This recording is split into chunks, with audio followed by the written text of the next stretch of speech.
Hello everyone, welcome to Apti Plus Academy for Civil Services. It's a video on daily news and editorial analysis, which I'll be covering from the Hindu and Indian Express. So the most important news and editorial of the day that is relevant for both prelims and mains examination perspective will be discussed in this session. Let's get started with the news topic list.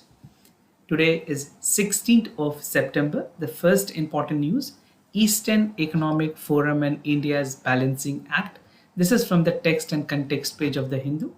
Second, Prime Minister bats for a greener automobile sector. We'll see the detail about this. Third, that is no provisions to accommodate Ukraine return medical students. There's basically central government has filed an affidavit in the Supreme Court stating their stand. The fourth, FSDC calls actions basically financial sector के जो risk है उसके बारे में cautions की गई है. And the last is an editorial that is climate actions that run on cooperative federalism. A brilliant editorial that will give you an insight that how the power of cooperative federalism can make us any programs and policies to success.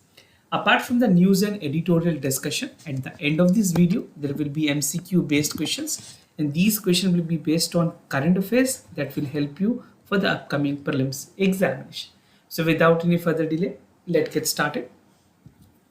Before I start, if you're new to our channel, do not forget to subscribe Apti Plus Academy for Civil Services on YouTube. If you like this video, if you find this video informative and helpful for your examination purposes, do not forget to press a like button. Starting the session with the first news of the day, that is Eastern Economic Forum and India's Balancing Act. This is something very much important for prelims and mains examination. ये prelims में भी और mains में analysis part में भी बहुत ही ज़्यादा relevant है. Important for General Studies Paper 2, bilateral, regional and global grouping agreement involving India's and affecting India's interest. So we'll see the complete details about the Eastern Economic Forum. We'll see the length and breadth of this article so that it can help you understand about each and every minute details about the Eastern Economic Forum and its relevance with India and how India is looking forward with this particular forum. So recently Russia has hosted 7th Economic Forum. This name and number is important. This might be relevant for many other competitive examination. जो 7th Economic Forum है Vladivostok in Russia में organize की गई थी. It was from 5th to 8th of September this month. The 4-day forum is a platform for the entrepreneur to expand their business into Russia's Far East, जिसको RFE भी कहते हैं short form में. We'll be addressing this name. So you can see the map here. This is RFE, that is Eastern Federation District of Russia, which is an extended part of Russia, you can say. So Russia is trying to basically invite all the entrepreneurs and come to invest in the region, and definitely the prime motive is to have the exploration part and definitely call for a more robust development in the region. So Russia Far East is an easternmost part of Russia and the Asian continent, and is administered as a part of Eastern Federal District of Russia. So this name is important specifically for the prelims. जो भी map work related questions है वो भी आप यहाँ पे जरूर समझ लें. Now about the Eastern Economic Forum, that is EEF, was established in 2015 and it encouraged the foreign investment in the RFE, right?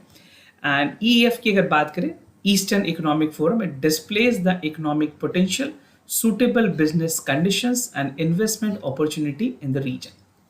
Now this forum, that is the Eastern Economic Forum, serve as a platform for the discussions of the key issues which include the world economy, regional integrations and the development of new industrial technology sector as well as global challenges facing Russia and other nations. Definitely जो developing countries हैं वो ये चाहेंगे कि इस तरह के country के साथ कोलैबोरेट की जाए और एक इकोनॉमिक प्रॉस्पेरिटी के साथ, एक प्रोग्रेस के साथ, एक ट्रेड के साथ, एक बायलैटरल इन्वेस्टमेंट के साथ अपनी भी प्रॉफिट को बढ़ाया जाए. Now investment project under EEF की अगर बात करें, सो EEF has increased from 2017 to 380 agreement in 2021. तो जहां पहले 2017 एग्रीमेंट हुई थी वो बढ़ करके 380 एग्रीमेंट हुई है. And the value is worth 3.6 rubles, right? As of 2022, almost 2,000 729 investment projects are being planned in the region. The agreement focuses on infrastructure, first infrastructure, second transportation project, third is mineral excavations, four construction, and fifth is industry, and six is agriculture. So these all sector is again potential for India also. अगर बात करें constructions की, agriculture की, so India can definitely play a huge role in this region, and India already have expertise in this also. Now, looking into the bifurcations of the number of agreement that was signed at EEF, this is again the single most important image. You can take the screenshot of this. Even if you're reading Hindu, you must be able to access this also. So the largest number of the chunk is for the socio-economic development of the region, followed by the education and science, then logistic and transport, industries and construction, then investment and banking, high technology and telecommunications, environment and nature protections, and international cooperation. So these are the data from the Eastern Economic Forum. Now, major actors in the forum and their interest. By major actors, I mean the states or the countries that are the active participants. तो यहाँ पे हम एक एक countries के बारे में देखेंगे कि उनकी क्या interest है और वो क्यों EEF से जुड़ना चाहते हैं. So Eastern Economic Forum this year in 2022 aims at connecting the Far Eastern Asia Pacific region. So we'll look into each and every country one by one जो इस forum में अपनी interest दिखा रहे हैं. So the first country here is India. India seeks to expand the influence in the Russia's far reach. Now, during the latest Eastern Economic Forum, the Prime Minister of India has expressed country's readiness in expanding the trade, connectivity, and investment in Russia. So, India has been proactively looking into the aspect that definitely we are there to invest. Now, India is keen to deepen the cooperations in energy, pharmaceutical, maritime connectivity, healthcare, tourism, and diamond industry, which is again India has a potential of, right? Specifically an other Arctic region. So this is something which India is looking forward with. And अगर बात करें Russia के साथ relationship की, we already have a very cordial relationship with Russia. In 2019, India has also offered 1 billion line of credit to develop infrastructure in this region. So India ने line of credit भी दी है इस region में extensions के.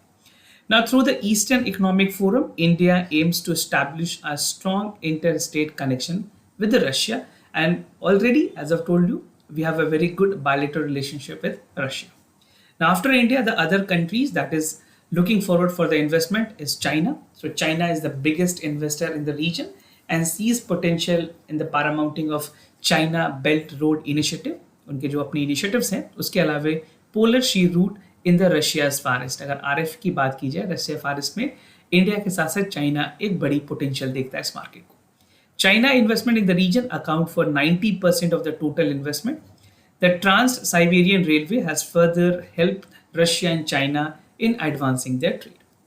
Now the countries share 4,000 kilometer border which enables them to tap into each other resources with infrastructure assistance. As we know, China has a huge technology advancement. They have good finances. So the investment from Chinese part is expected to be on a higher end. Another country that have their interest is South Korea. Besides China, South Korea has also been gradually increasing their investment in the region.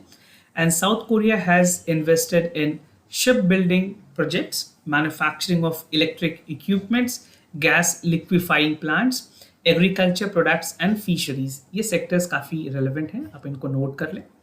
Now in 2017 the export and import bank of Korea and the far east development fund has announced injection of 2 billion in the RFE in the span of 3 years. So definitely South Korea is intended for the investment. Now the other country is Japan. That is, Japan is another key trading partner for the Far East Russia. And in 2017, Japan investment though was 21 and the value mounted to $16 billion. Now under the Shinzo Abe leadership, who is no more in the country, he is died because of a shoot. And Japan has identified 8 areas of economic cooperations and post-private business investment and development in the Russia's Far East, right? So RFE पे आप prelims और mains दोनों में question expect कर सकते हैं. This is a very important topic.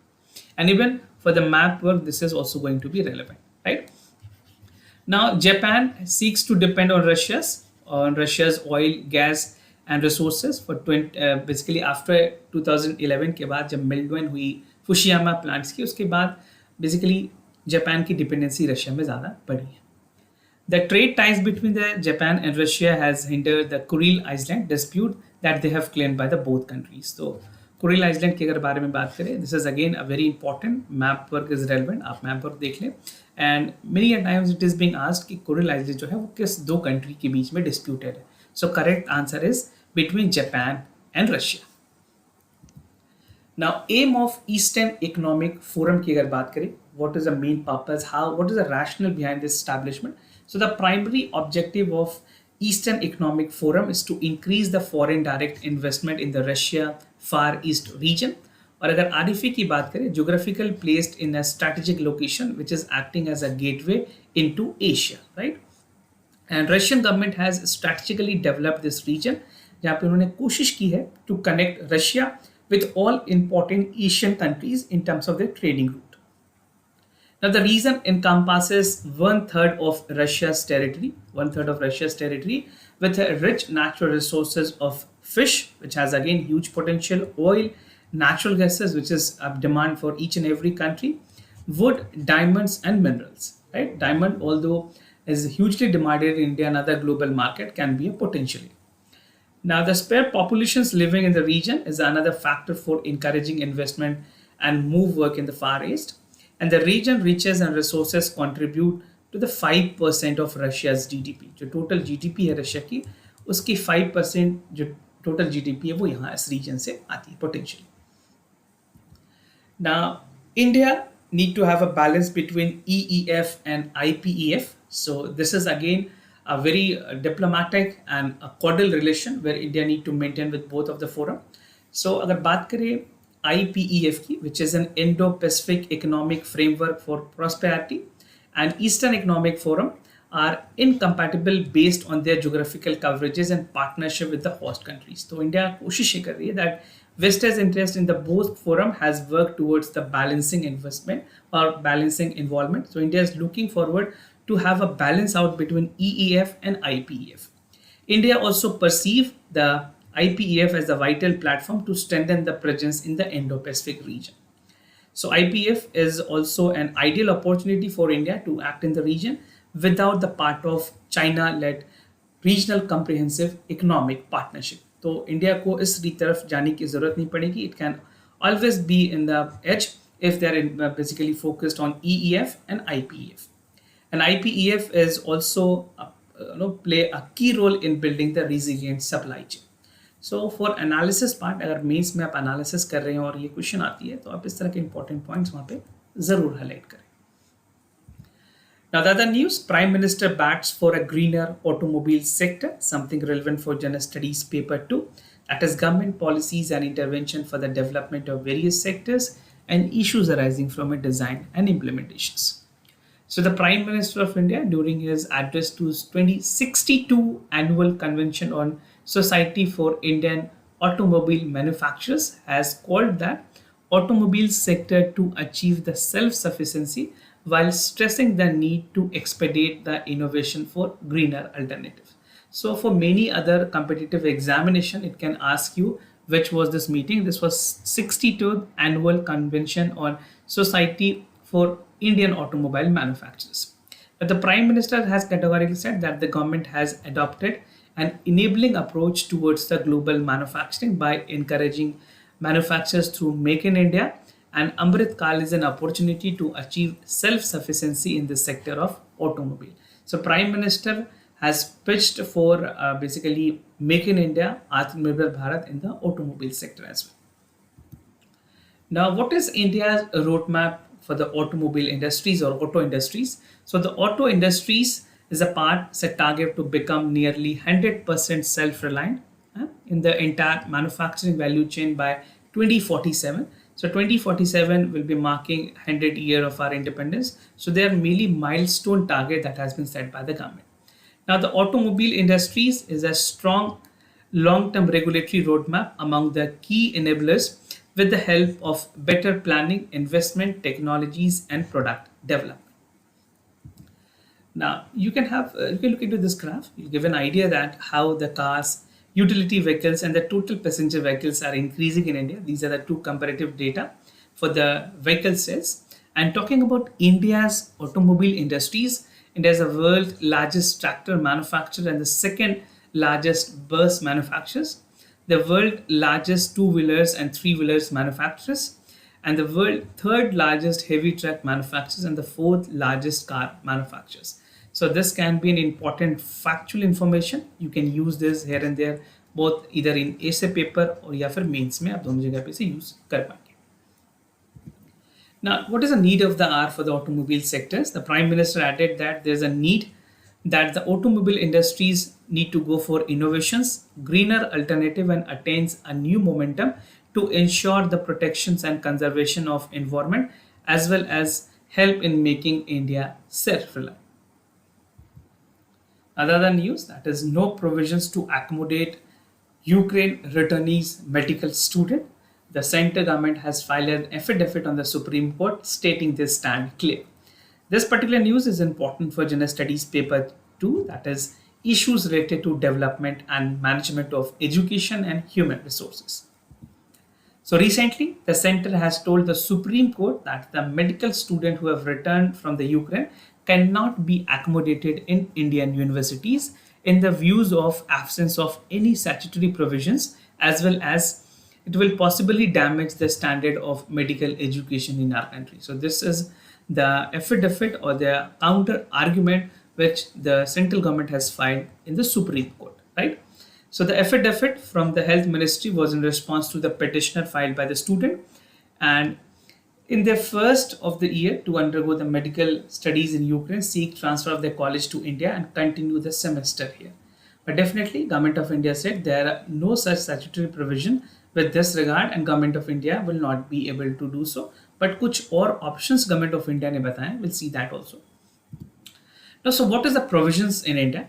So the center has told the Supreme Court that as far as the returnee student are concerned, there is no provisions either on the Indian Medical Council Act of 1956 or in the National Medical Council Act of 2019, as well as on the regulations to accommodate the transfer medical student from any foreign medical institutions to Indian medical college. इस तरह से पहले कभी भी नहीं की गई है, because see whenever you get an MBBS degree, जब भी आप MBBS डिग्री कहीं भी फॉरेन यूनिवर्सिटी से लेते हैं तो उसके लिए आपको एक FMG की एग्जाम क्लियर करनी होती है, which is a foreign medical graduate examination, right. So इस एग्जामिनेशन को क्लियर करने के बाद you are eligible to practise in India, right. So this is a problem that there we do not have such procedures, rules, laws and regulation. अगर इस तरह से इन बच्चों को accommodate करनी है तो फिर पूरी laws को change करनी होगी. So which is again a trouble and it's a long tiring process, right? So what is the next course of action? Central government ने कुछ अलग options दिए हैं. The central government said that it can aid and assist the returnee student who have not completed their MBBS degree and उन्होंने कहा कि जो national medical council है वो कंसल्ट करेगी एक्सटर्नल अफेयर्स मिनिस्ट्री से और एक पब्लिक नोटिस रिलीज की जाएगी indicating that the National Medical Commission would accept the completions of the remaining course in other foreign countries को दूसरे फॉरेन कंट्रीज में उनको डिग्री करने के लिए मौका दिया जाएगा with the approval of the parent university in Ukraine. तो जिस यूनिवर्सिटी की कोलैबोरेशंस होगी किसी दूसरे फॉरेन यूनिवर्सिटीज में उस कंट्री के साथ वो आराम से अपनी MBBS डिग्री पूरी कर पाएंगे. So this is the option out for all the students who have returned from the Ukraine and who are pursuing their medical courses. Now looking into the Indians that are the biggest group and the foreign student in Ukraine. तो Ukraine की अगर बात करें कौन सी ऐसे countries के लोग हैं जो सबसे ज़्यादा यूक्रेन में पढ़ाई करते हैं. So the first is Indian almost 14,383 followed by Morocco, then Azerbaijan, Turkmenistan, Nigeria, Egypt, China and Turkey. So highest is among the Indians, and these people basically study medicine in Ukraine. Now FSDC cautions against financial sector risk, something relevant for General Studies paper 3, that is Indian economy and issues related to planning, mobilization, resource growth and development. So the recent 26th meeting of the Financial Stability Development Council has observed that there is a need to monitor the financial sector risk, financial conditions, and the market development to continue with regards to the government regulations and government norms. So the remark was made to ensure an appropriate and timely action that need to mitigate the vulnerability and strengthen the financial stability of our country and also for the FSDC. Purpose of the meeting की अगर बात करें, the FSDC has deliberated on early warning indicators of the economy और कुछ important बातों पे discussion हुई which calls for improving the efficiency of existing financial and credit information system, issuing of governance and management in the systematically important financial institutions, including the financial market infrastructures. Third is strengthening the cyber security and framework in the financial sector. And last but not the least is the common KYC for all the financial services related to matter update and aggregated account system. KYC is stand for Know Your Customers. Now the meeting come at the time when the key central bank are aggregated raising interest. जहाँ अगर बात करें inflation की and even जो conflict हुई है Russia और Ukraine के बीच में उसकी वजह से भी काफ़ी ज़्यादा इन्फ्लेशनरी प्रेशर्स और ग्लोबल सप्लाई चेन में डिस्ट्रप्शन हुई है which is again creating a lot more problem and it has a simultaneous effect in overall inflations and the growth forecast of our country. Now about the FSDC, some basics. I think most of you must be aware of the Financial Excellence Development Council. अगर FSDC की बात करें, Financial Stability and Development Council is a statutory apex council under the Ministry of Finance and constituted by the Executive Order in 2010. The Union Finance Minister is the chairperson of this council, and Raghuram Rajan on the financial sector reform has proposed for the creation of SSDC. There are other members also apart from the chairman. There are other members. So this is your work to search it out who among the other members. So ये आप जरूर check करें. This is kind of a revision that you can do or a homework that you can do. Now, objective of FSDC की अगर बात करें, FSDC aims to enhance the inter-regulatory coordinations and promote financial development. It focuses on financial literacy and financial inclusions. It aims to strengthen and institutionalize the mechanism of maintaining financial macroeconomic stability. And it also coordinates at India's international interference with financial sector bodies such as Financial Action Task Force and Financial Stability Board. तो FATF और FSB के बारे में भी आप देख लें. Prelims point of view से ये दोनों ऑर्गेनाइजेशंस काफ़ी ज़्यादा relevant. Moving to the editorial of the day, that is climate actions that run on cooperative federalism. This particular editorial is important for General Studies paper 2, that is government policies and intervention for the development of various sectors and issues arising from its design and implementations. So what is the theme of this article? This editorial talks about the climate actions and the cooperative federalism, and I'll be simplifying this editorial by important subheads which include the state of state-owned buses, a success story, cost per kilometer, some key factors and the road ahead. So with the commitment towards clean and clean energy uses, जो clean और green energy की uses की बात की गई है government of India की तरफ से, India's recent procurement of 5,450 electric buses is a welcome efforts towards the commitment. And all the commitment that was even made in the COP26 and even during the Paris climate change, right? So subsequently, the collaborations between the center and the state government further aim to increase the target of the buses of e-buses, that is up to 50,000 e-buses will be there in Indian road by 2030. That's a great numbers, and if this is successful, definitely a lot more emissions and carbon dioxide and the pollution will be reduced. Now, if the sector is further developed, it can reduce the air pollution in the cities, and the fuel import bill will again reduced. Import of the balance sheet and of the state transport companies, there will be a spur in the domestic manufacturing and the job creation will also be there. So state of state owned buses की अगर बात करें, there are currently 140,000 registered public buses on the road, with large number of them having burning engines and spewed planet warming fumes into the atmosphere. तो जितने भी patrols diesels की वजह से, mostly diesels, they are fuming and creating problem for our environment. So at least 40,000 of these buses are at the end of the lifespan that must take the road immediately. तो ज़रूरत है जितनी भी buses हैं electronic forms में, जो e buses हैं, उनको जल्दी से जल्दी रूल आउट की जाए. For states like Bengaluru, Delhi, and many other cities, they're already rolled out with the e-buses. However, most buses are allowed and operated in the state transport undertaking, which is a poor financial health. तो financial health की अगर बात करें कई state transport की जो undertaking के साथ काम कर रही है, उनकी performance उतनी better नहीं है, जिस वजह से काफ़ी ज़्यादा implementations में भी खामियां हैं. Now, some success story that has actually worked. Until recently, there had been never been an unified tender to across some of the state, and some challenges were still pertaining. But some great news with regards to the challenges, and there's a grand challenge one. A tender of 5,450 buses were there under 5 major cities, which include Kolkata, Delhi, Bengaluru, Hyderabad, and Surat. Right, and the opposite has happened because these all states have given their best possible support to central government to ensure कि ये buses उनके state में भी report की. So irrespective of expertise, the strength and need to have a union minister that inform the process for successful outcome. Now the Convergence of Energy Services Limited, a nodal agencies of the union government, acted as a program manager for this effort to centralize the procurement and even the state-led demand and the customization option, which was demanded by the states. Now cost per kilometer is again an important part here. अगर आप देखिए cost per kilometer की, तो price जो है discovered होती है and which is 40% lower than the diesel price, right, and 34% less than the CNG, which is operated mostly in Delhi. तो ये जो subsidy है FAME 2 के अंदर दी जाती है. And even अगर बात करें FAME, that is faster adaptation and manufacturing of hybrid and electric vehicles, तो FAME इंडिया के जो स्कीम है उसने लॉन्च की गई थी by national mission of electric mobility 2011 and national electric missions plan on 2020 that was unveiled in 2019 itself.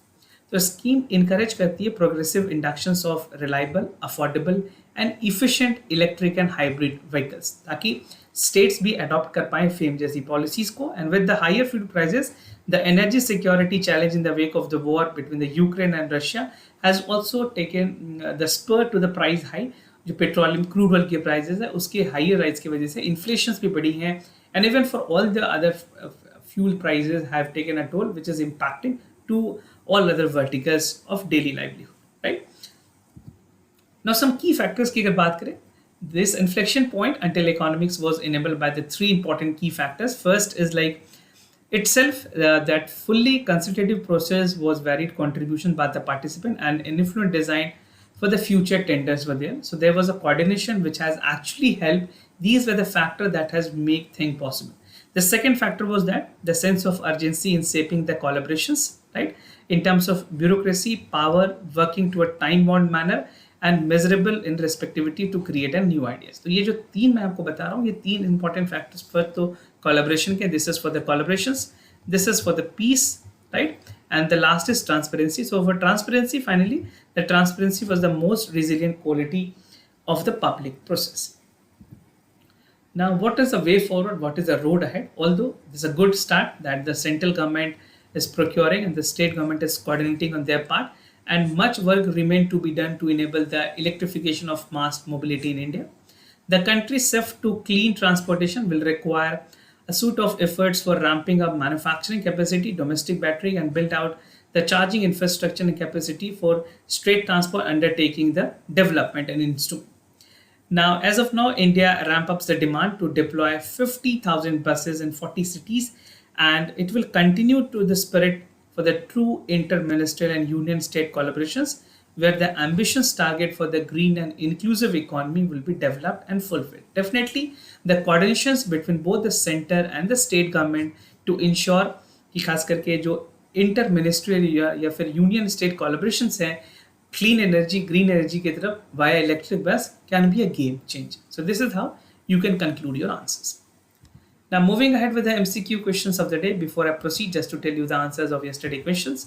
For first question, the correct option is C. For second question, the correct option is C again. Today's MCQ for practice, quad grouping. It is a 4 national alliance of India, Australia, US and Russia.